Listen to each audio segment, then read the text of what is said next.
नमस्कार बच्चों, मेरे इस वीडियो में आपका स्वागत है। आज हम 10वीं कक्षा के स्पर्श के पद्य में से कवि बिहारी जी के दोहों के बारे में व्याख्या का ज्ञान प्राप्त करेंगे बच्चों। तो आइए सबसे पहले बिहारी जी का एक संक्षिप्त जीवन परिचय जानते हैं कि बिहारी जी की भाषा क्या थी और उन्होंने किस प्रकार के दोहे लिखे हैं।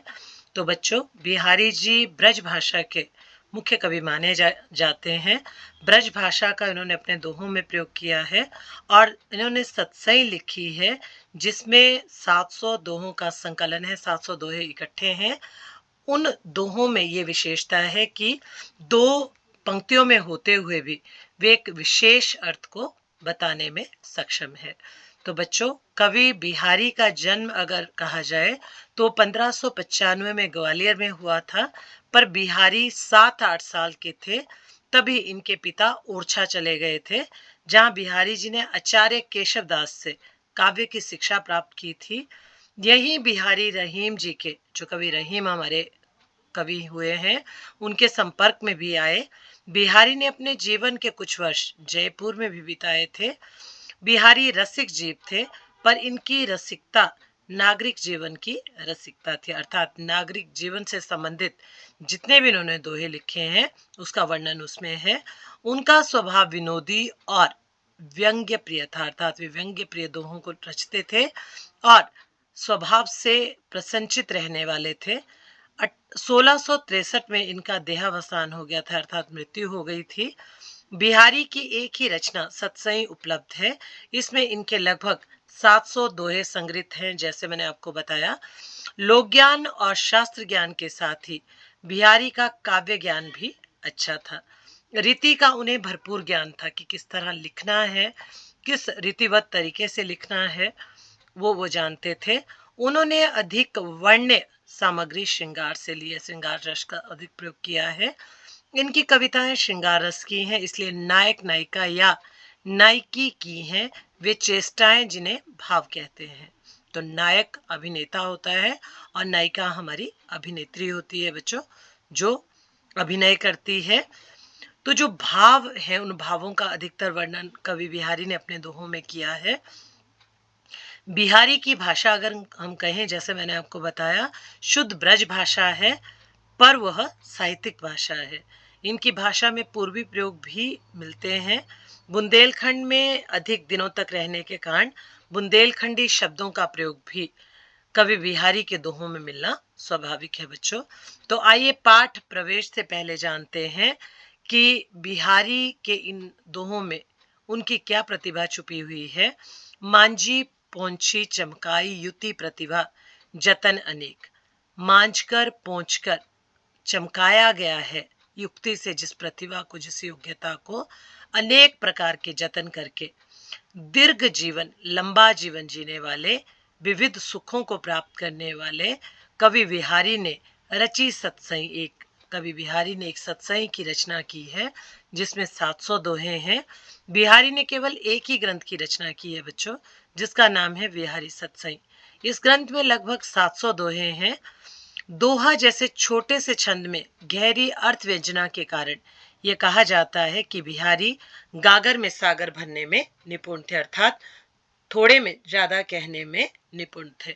उनके दोहों के अर्थ गंभीर, अर्थात उसमें जो अर्थ की गंभीरता है उसको देखकर कहा जा सकता है कि सतसैया के दोहे ज्यो नावक के तीर, के सतसई में कवि बिहारी ने जो दोहे लिखे हैं वो उस नाविक के तीर की तरह है। जो तीर बोलते हैं तट को भी बच्चों, एक अर्थ तीर का बाण होता है और दूसरा अर्थ है तट। तो बिहारी के जो दोहे हैं वो उस नाविक के तीर हैं। देखन में छोटे लगे, जो देखने में तो छोटे लगते हैं, अर्थात केवल 2 पंक्तियों में ही लिखे जाते हैं। घाव करे गंभीर, परंतु गहरा घाव करते हैं, अर्थात एक गहरा अर्थ छोड़ते हैं, हमारे हृदय पर एक गहरा प्रभाव छोड़ते हैं। ये विशेषता है कवि बिहारी के दोहों की। जिस तरह से उन्होंने इन दोहों को लिखा है, ऐसा लगता है मानो उसका जो प्रभाव है वो ज्यादा अधिक है। सतसैया के दोहे। तो कवि बिहारी के दोहों की विशेषता के बारे में और अधिक जानते हैं बच्चों। बिहारी की ब्रज भाषा मानक ब्रज भाषा है।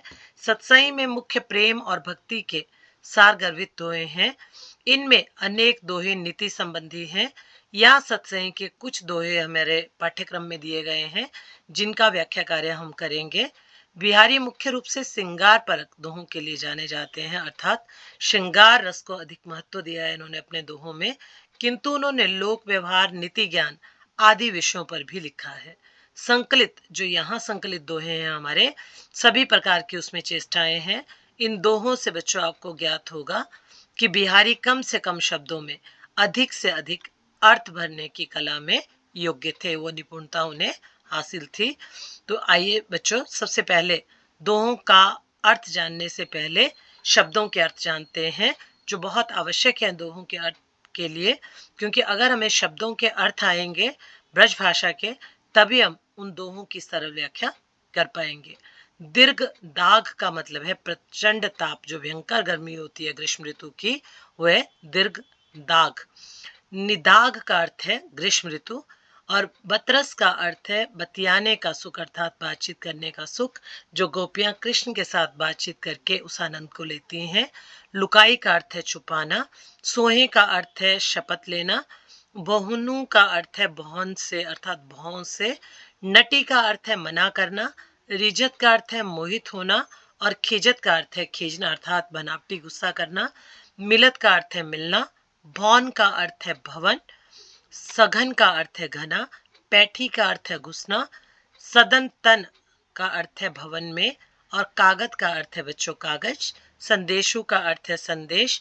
हृय का अर्थ है हृदय, और द्विजराज का अर्थ है चंद्रमा या ब्राह्मण, और सुबस का अर्थ है अपनी इच्छा से।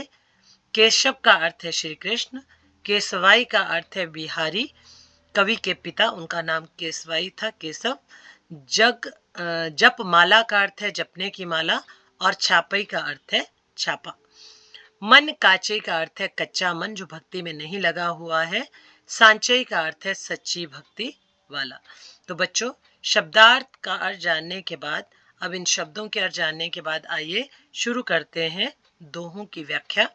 तो कवि बिहारी द्वारा ये लिखित दोहे जो हैं, जैसा मैंने आपको बताया कि बहुत अर्थपूर्ण है, गूढ़ अर्थ इनमें छिपा हुआ है। दो पंक्तियों में होने पर भी जो दोहे हैं वो एक गहरा अर्थ छोड़ते हैं। तो आइए सबसे पहले दोहे के विषय में ज्ञान प्राप्त करते हैं। सोहत ओढ़े पीत पितु पटु, श्याम सलोने गात, मनो नीलमणि शैल पर, आतपू पर्यो प्रभात। कवि बिहारी जी यहाँ कृष्ण की प्रशंसा करते हुए कहते हैं, उनके रूप सौंदर्य की, कि कृष्ण जी ने सोहत ओढ़े पितु पटु, पितु का अर्थ होता है पीले रंग के, और पटु का अर्थ है बच्चों यहाँ वस्त्र, क्योंकि पट का एक अर्थ होता है वस्त्र। तो भगवान कृष्ण ने पीले रंग के जो सुंदर वस्त्र पहने हुए हैं, वो उन पर सुशोभित हो रहे हैं, उनको बहुत अच्छे लग रहे हैं।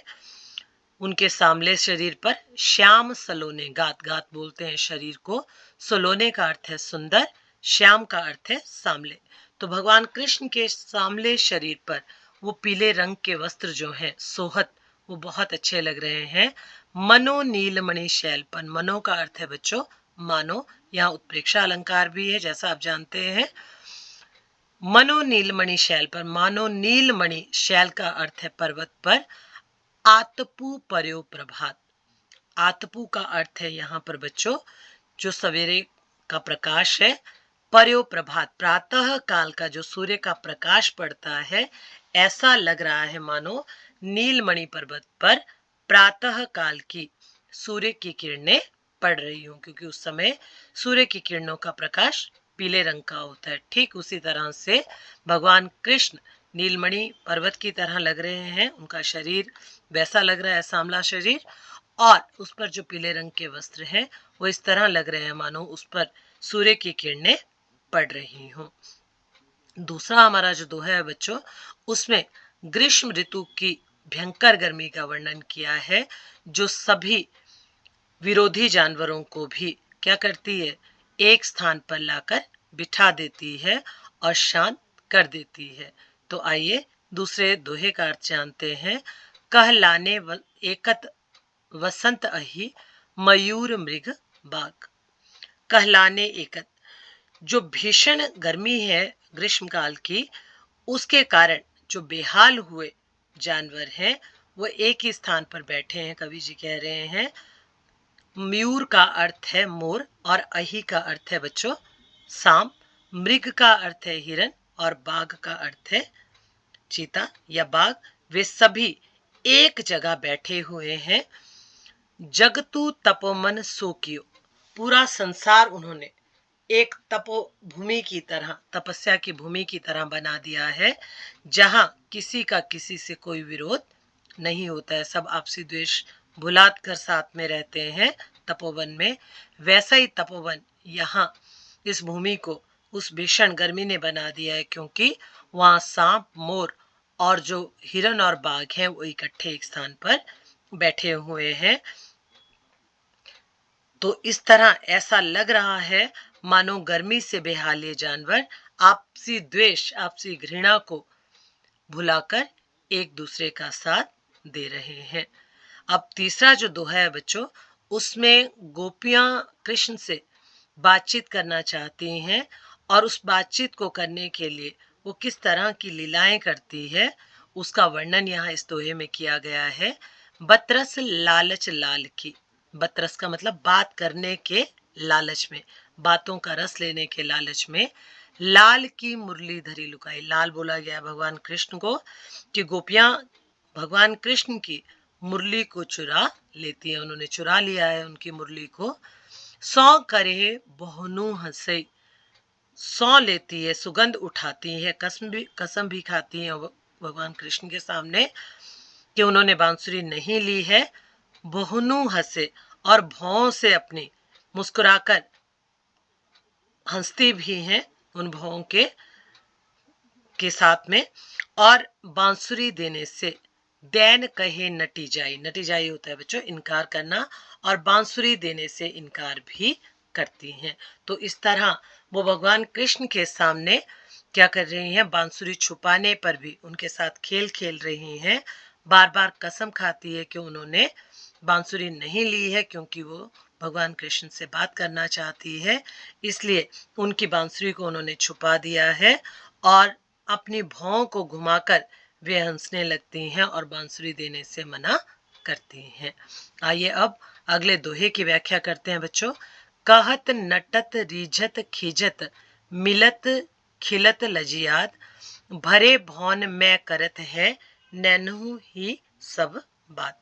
यहाँ इस दोहे में कवि बिहारी जी ने हमें बताया है बच्चों कि जब नायक और नायिका एक जगह इकट्ठे हैं और वे बहुत लोगों के होने के कारण आपस में मुख से बात नहीं कर पा रहे हैं, तो वो किस तरह इशारों में आपस से बात करते हैं उसका वर्णन यहाँ किया गया है कि किस तरह नायक और नायिका एक दूसरे से बात करते हुए आंखों से इशारे कर रहे हैं। कहत नटत रीझत खीजत, कहत का अर्थात होता है बच्चों कहना, नटत का अर्थ होता है इनकार करना, रीझत का अर्थ होता है मोहित होना, और खीजत का अर्थ है बनावटी गुस्सा करना, मिलत का अर्थ है मिलना, और खिलत का अर्थ है प्रसन्न हो जाना, लजियात का अर्थ है लज्जाना। तो यहाँ कवि जी ने बताया है कि जब नायक नायिका को इशारा करता है अपनी आंखों से, तो नायिका उस बात को सुनकर, कहत जब कहता है नायक तो वह इनकार करती है, खिजत मोहित हो जाती है, बनावटी गुस्सा दिखाती है, और कभी कभी वह फिर से नायक से आंखों को मिलाती है और लजिया जाती है, अर्थात उसे लज्जा आती है, और फिर वे दोनों खुश हो जाते हैं। भरे भवन में करत हैं, भरा हुआ जो भवन है, जो कमरा है, उसमें दोनों नायक और नायिका आपस में इस तरह बात कर रहे हैं। नैनन ही सब बात, नैनो नैनो के इशारे में, आंखों के इशारे में ही वो उस भीड़ में, उस कमरे में जो भीड़ है उसमें बात कर रहे हैं, जो किसी को भी ज्ञात नहीं हो रही है, उस बात का किसी को भी पता नहीं चल रहा है।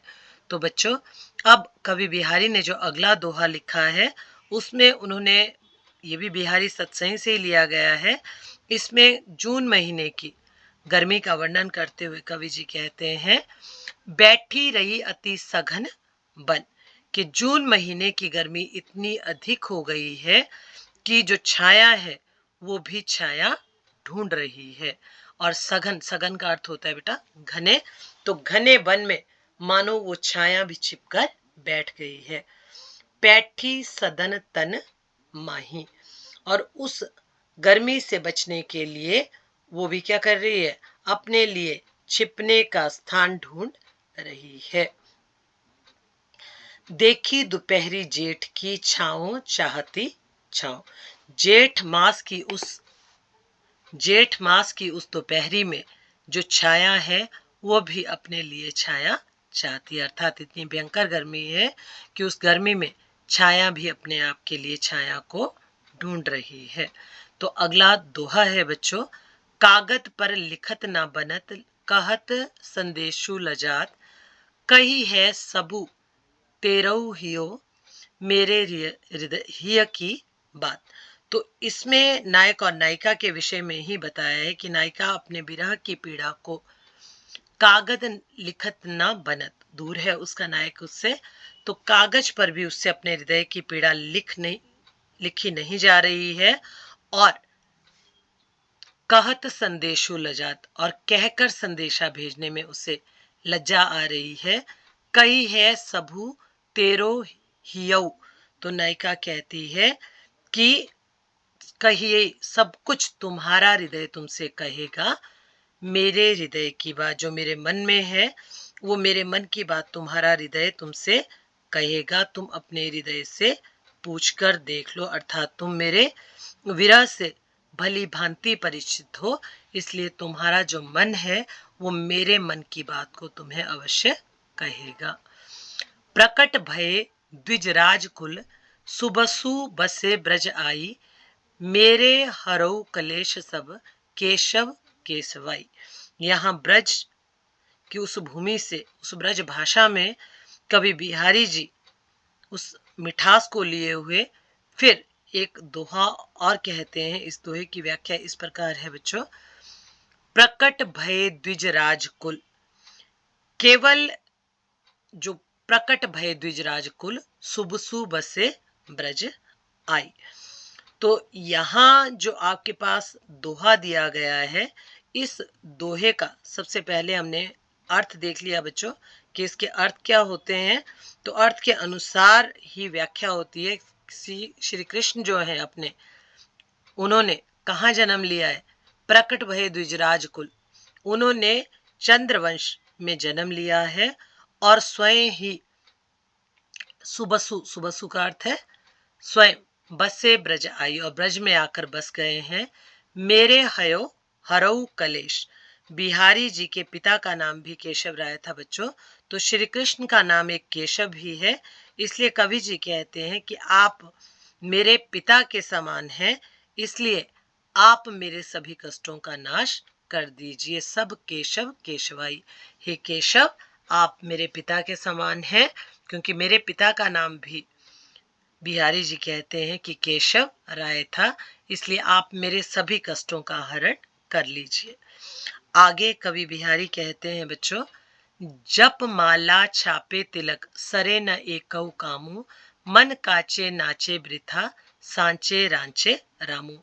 यहाँ जो आडंबर पूर्ण भक्ति करने वाले व्यक्ति हैं उन पर व्यंग्य करते हुए कवि बिहारी कहते हैं बच्चों, जप माला की माला जपने से, छापई तिलक और मस्तक पर तिलक लगाने से, सरे, सरे होता है पूरा होना, न एकऊ कामू, एक भी काम पूरा नहीं होता है, यदि मन काचे नाचे वृथा, के आप भक्ति में बैठे हैं, ईश्वर भक्ति में, और आपका मन व्यर्थ में इधर उधर नाच रहा है, अर्थात भक्ति में नहीं लग रहा है, तो ऐसी भक्ति से ईश्वर प्रसन्न नहीं होते हैं। ईश्वर तो केवल मात्र सच्ची भक्ति से प्रसन्न होते हैं। इस बात को यहाँ कवि बिहारी ने कहा है बच्चों। तो आशा करती हूँ कि मेरे इस वीडियो के माध्यम से आपको इन सभी दोहों की व्याख्या को समझने में मदद मिल रही होगी। जिन बच्चों को किसी और विषय में कोई समस्या हो तो इसके विषय में भी आप मेरे चैनल में मुझे लिख सकते हैं, ताकि उन विषयों को मैं आपको समझाऊं। इसी आशा के साथ कि मेरा ये चैनल आपके लिए लाभदायक सिद्ध हो, सभी बच्चों से मेरा पुनः आग्रह है कि जिन बच्चों ने अभी मेरा चैनल सब्सक्राइब नहीं किया है, वे शीघ्र अतिशीघ्र इसे सब्सक्राइब कर लें और नोटिफिकेशन बटन अवश्य दबाएं बच्चों, ताकि समय समय पर जो विभिन्न कक्षाओं के वीडियो नए अपलोड होते हैं उसका लाभ आपको मिल सके, आप उससे लाभान्वित हो पाए।